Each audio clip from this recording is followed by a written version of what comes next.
చేయవలసిందిగా స్వాగతం తెలియజేస్తున్నాను. Welcome sir.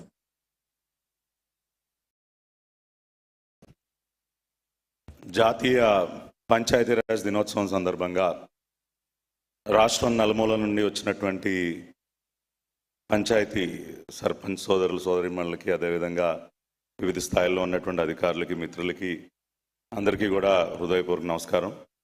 ఈ రోజున ఈ కార్యక్రమానికి ముఖ్య అతిథిగా విచ్చేసినటువంటి ప్రియతమ ఉప ముఖ్యమంత్రి వర్యులు గౌరవనీయులు పవన్ కళ్యాణ్ గారికి, వేదిక మీద ఉన్నటువంటి ఇతర పెద్దలందరికీ కూడా నా హృదయపూర్వక నమస్కారం.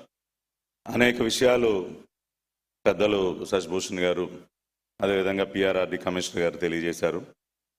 నా వరకు నేను మన రాష్ట్ర ముఖ్యమంత్రి వర్యులు నారా చంద్రబాబు నాయుడు గారు రాష్ట్రంలో ప్రారంభించినటువంటి స్వచ్ఛత ఉద్యమం గురించి క్లుప్తంగా ఒక రెండు మాటలు మాట్లాడదలుచుకున్నాను.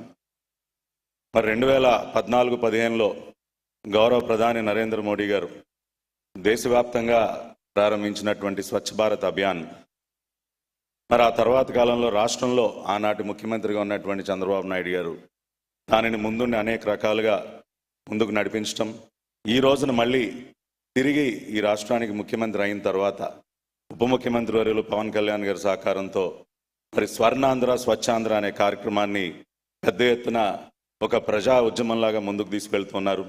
ప్రతి నెల 3వ శనివారాన్ని స్వచ్ఛాంధ్రకి కేటాయిస్తూ స్వచ్ఛత విషయంలో దేశంలోనే ఒక అగ్రగామి రాష్ట్రంగా మన రాష్ట్రం నిలబడాలి అని చెప్పి ఈ ఇద్దరు నాయకులు కూడా అహర్నిశలు కృషి చేస్తున్నారు.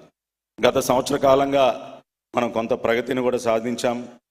గత పాలనలో పూర్తిగా కుంటుపడినటువంటి ఈ వ్యవస్థ స్వచ్ఛత విషయంలో అన్ని రకాలుగా కూడా దిగజారినటువంటి పరిస్థితి. పెద్ద ఎత్తున ఎక్కడికక్కడ చెత్త కుప్పలు పేరుకుపోయాయంటే అది గత పాలకులు చేసినటువంటి పాపం. దానిని సరిదిద్దే క్రమంలో ఇవాళ కొంత ప్రగతిని గత సంవత్సర కాలంలో మనం సాధించాం. ఓడిఎఫ్ ప్లస్ మోడల్ విలేజెస్గా మనం గత సంవత్సర కాలంలోనే దాదాపుగా 5,606 గ్రామాలని మనం ప్రకటించుకోవడం జరిగింది. 2 జిల్లాలు 100%, అనంతపురం సత్యసాయి జిల్లాలో అయితే 100% ఓడిఎఫ్ ప్లస్ మోడల్ విలేజెస్గా డిక్లేర్ చేసుకోవడం జరిగింది. ఆ 2 జిల్లాల్లో పనిచేసినటువంటి అధికారులకి, మిత్రులందరికీ కూడా హృదయపూర్వకంగా అభినందనలు తెలియజేస్తున్నాను. అదేవిధంగా గత సంవత్సర కాలంలో దాదాపుగా 58,406 ఇండివిజువల్ హౌస్ హోల్డ్ టాయిలెట్స్ కానివ్వండి, 13,038 శానిటరీ కాంప్లెక్సెస్ కానివ్వండి, ఇవన్నీ కూడా నిర్మించుకోవడం జరిగింది. ఈ సంవత్సరం, ఈ ఆర్థిక సంవత్సరంలో 2025-26లో దాదాపుగా 4,58,000 ఇంకా కూడా అదనంగా టాయిలెట్స్ నిర్మాణానికి మనం టార్గెట్ పెట్టుకున్నాం. దాదాపు 8,000 కమ్యూనిటీ శానిటరీ కాంప్లెక్సెస్ నిర్మాణానికి కూడా మనం శ్రీకారం చుడుతూ ఉన్నాం.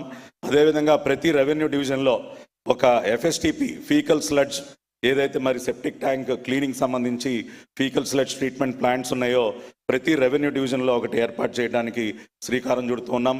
అదేవిధంగా గౌరవ ఉప ముఖ్యమంత్రి పవన్ కళ్యాణ్ గారి ఆదేశం మేరకు గ్రామాల్లో ఉన్నటువంటి చెత్తని మొత్తం కూడా ఏ విధంగా అయితే పట్టణాల్లో, నగరాల్లో దాదాపు 85 లక్షల టన్నుల చెత్తని క్లియర్ చేసేటటువంటి కార్యక్రమాన్ని మనం శ్రీకారం చుట్టామో, గ్రామాల్లో కూడా ఆ కార్యక్రమం చేపట్టాలి అని చెప్పి గౌరవ ఉప ముఖ్యమంత్రి గారు ఆదేశించడం, స్వచ్ఛాంధ్ర కార్పొరేషన్ తరఫున ప్రతి గ్రామంలో కూడా డ్రోన్ సర్వే చేపట్టి ఈ రోజున ఏ గ్రామానికి వెళ్ళినా కూడా ఆ గ్రామం ముంగిట చెత్త కుప్పలే మనకి స్వాగతం పలుకుతున్నాయి.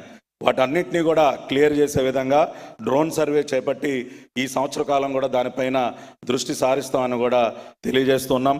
ఈ రకంగా అనేక కార్యక్రమాలు, పథకాలు ఈ ఆర్థిక సంవత్సరంలో దాదాపుగా 2,200 కోట్ల రూపాయల యాన్యువల్ యాక్షన్ ప్లాన్ని మేము సిద్ధం చేసుకుని గ్రామాలపైన ప్రత్యేకమైనటువంటి దృష్టి సారించి స్వచ్ఛత విషయంలో మన గ్రామాలు అన్ని రకాలుగా మెరుగ్గా ఉండాలన్న ఒక ఆలోచనతో ముందుకు వెళుతూ ఉన్నాం.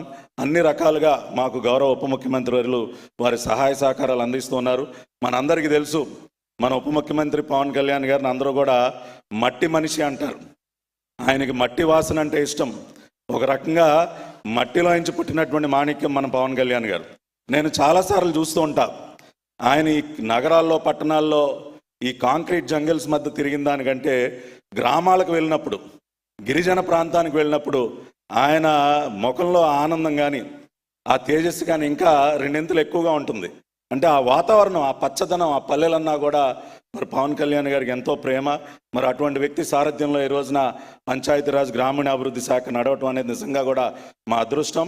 ఆయన సారథ్యంలో స్వచ్ఛాంధ్ర కార్పొరేషన్ కూడా మరి గ్రామాల్లో పెద్ద ఎత్తున ఈ కార్యక్రమాలన్నీ కూడా చేపట్టి స్వచ్ఛత విషయంలో అన్ని రకాలుగా కూడా వాటిని అగ్రగామిగా నిలుపుతామని చెప్పి తెలియజేస్తూ మరొకసారి నాకు ఈ అవకాశం ఇచ్చినందుకు పెద్దలందరికీ ధన్యవాదాలు తెలియజేసుకుంటూ సెలవు తీసుకుంటున్నాను. జై హింద్. అవార్డ్స్ అంతఃపురం నుంచి తరలివచ్చి అండాదండా లేని కొండజాతి వారు హక్కున చేర్చుకున్నటువంటి గౌరవనీయ ఉప ముఖ్యమంత్రి వర్యులు గౌరవనీయులు శ్రీ కొణితెల పవన్ కళ్యాణ్ గారు వారి యొక్క ప్రసంగంతో మరి ఈ కార్యక్రమాన్ని మనం బలవంతం చేసుకుందాం.